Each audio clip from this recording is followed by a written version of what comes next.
আসসালামু আলাইকুম। আমাদের সবার প্রিয় কন্টেন্ট ক্রিয়েটর, যার কোনো হেটার্স নেই বাংলাদেশে, নাম হচ্ছে, সবাই জানেন আপনারা অবশ্য, রিপন মিয়া। বাংলাদেশে অহরহ কন্টেন্ট ক্রিয়েটর আছে, সবার হেটার্স আছে, সবার আছে, ফ্যান ফলোয়ার আছে, কিন্তু রিপন মিয়ার কোনো হেটার্স নেই বাংলাদেশে।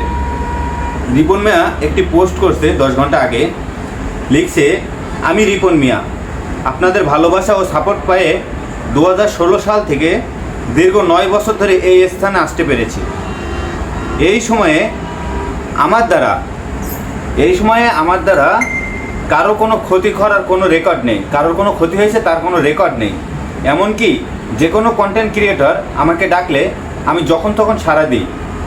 আল্লাহর অশেষ রহমতে সময়ের সঙ্গে সঙ্গে আমার প্রতি মানুষের ভালোবাসা বাড়তে থাকে।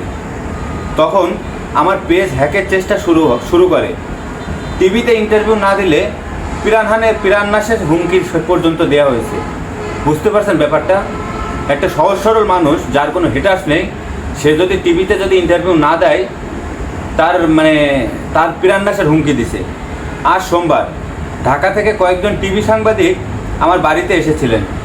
তারা কারো অনুমতি না নিয়ে আমার পরিবারকে ভিডিও করতে থাকেন এবং দূরে ক্যামেরা রেখে উল্টাপাল্টা প্রশ্ন করেন। এমনকি পরিবারের মহিলা সদস্য ঘরে থাকা সত্ত্বেও তারা বিনা অনুমতিতে ঘরে ঢুকে যান।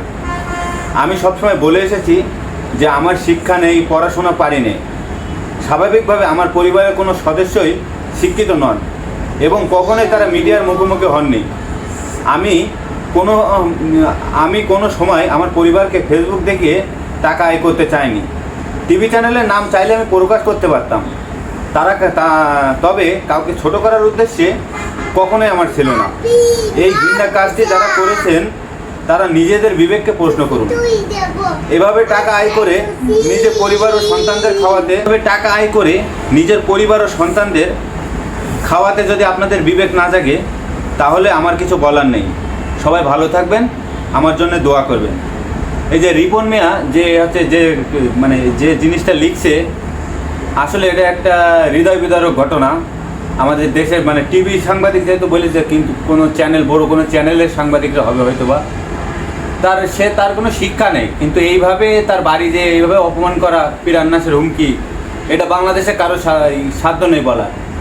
তাই বলি, রিপন মিয়ার পক্ষ নিয়ে ওই টিভি সাংবাদিকের বিরুদ্ধে গর্জে ওঠো, সবাই গর্জে ওঠো, কন্টেন্ট ক্রিয়েটর যারা আছো। ধন্যবাদ, ভালো থাকবেন সবাই।